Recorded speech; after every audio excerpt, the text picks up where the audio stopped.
On the 4th of June, we have a 4, a 6, 8, 10, 11 is the path number.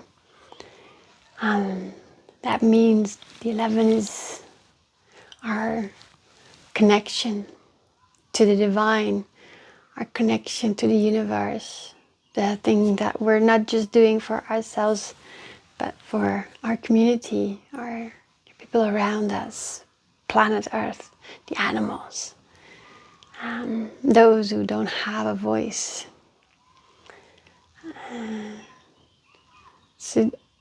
And the 4 is asking you to do it step by step.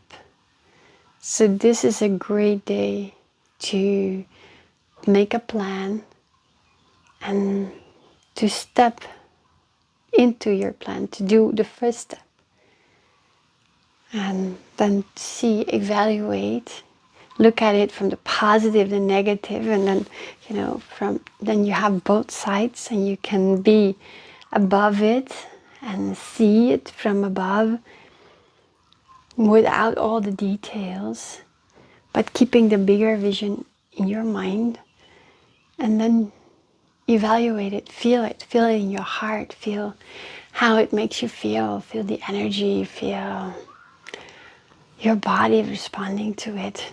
Trust your intuition and listen to yourself, what you say about it.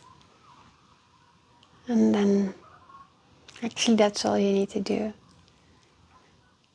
To look at your plans from this higher perspective, knowing what your next step is, and then walking it. Enjoy. Have a safe and beautiful journey.